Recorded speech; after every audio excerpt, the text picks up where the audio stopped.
Social update UG. Kakati no Mao. Norbert Mao goes on attack as DP disowns him. Nti abaddeko omukulembeze w'ekibiina kya DP Norbert Mao alumbye oluvannyuma lw'okubeera nga ekibiina kye kyabaddemu ekya DP kimweganye kimuzaalukuse. Mao goes on attack as DP disowns him. Okitegeera kirina okusooka okubeera ng'otegeera nti nno after his swift vetting and confirmation by Parliament as the Justice Minister, Mr. Mao vowed to stay on as DP President General amid growing calls for him to step down. Nti omwami ono oluvannyuma lwa Parliament okubeera nga yamukakasizza tino yagenda okubeera Justice Minister, yalayidde okubeera nga agenda kusigala nga ye President wa DP. Okitegeera wadde nga abantu abali mu kibiina kya DP babadde bali mu kubanga bamuyita nga bamugamba alekulire ave ku bukulembeze bw'ekibiina kya DP. Democratic Party, which is DP President Norbert Mao, is facing a fierce backlash from his party following a controversial cooperation agreement with the ruling National Resistance Movement Party and President Museveni. Mr. Mao, who is 55 years old, was yesterday swiftly vetted and confirmed by the House as Justice and Constitutional Affairs Minister. Hours after being appointed by President Museveni, he vowed to stay on as DP President General amid growing calls for him to step down. In the coming hours, Mr. Mao and his Secretary General, Gerard Siranda, are expected to call a meeting of their allies to zero down on the junior ministerial appointee to be forwarded to President Museveni.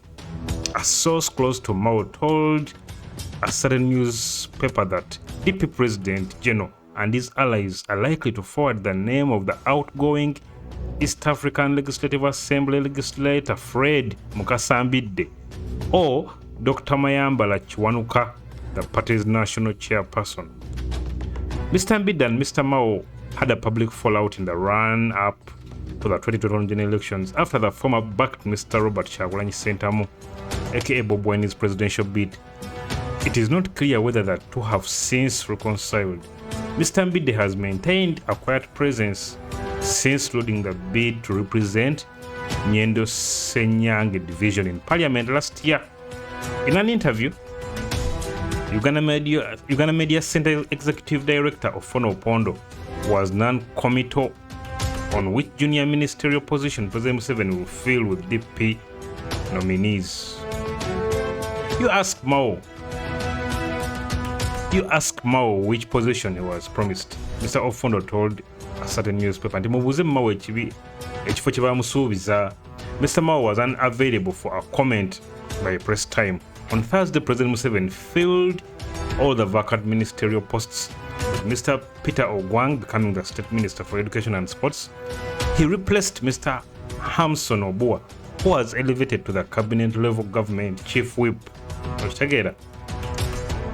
which fell vacant after Mr. Thomas Tayewa was elected as Deputy Speaker of Parliament. In the same reshuffle, Miss Akero Beatrice Okori replaced Mr. Ogwang as the Minister of Economic Monitoring in the Office of the President.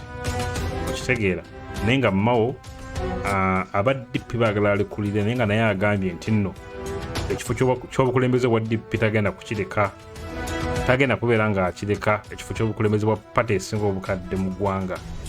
Naye nga abali mu DP bo bagamba nti nayina okubeera nga alekulira yabaliddemu olukwe okubeera nga ate yagenze wa Museveni.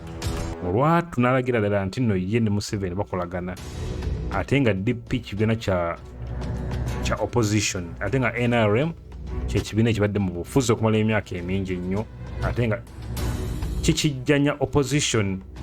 Awo nno wewagenda okubeera obuzibu nti Mao agamba sivaawo, aba DP bagamba va ku bukulembeze. Abo nno geegaliwo, geegali mu DP, geegali mu NRM, geegali mu byobufuzi mu ggwanga erya Uganda. Byazzeemu ebbugumu ly'amaanyi okuva omwami ono Norbert Mao bwe yasaze n'abeera nga assa kimu ne NRM and its chairperson Mr. Yoweri Kaguta Museveni.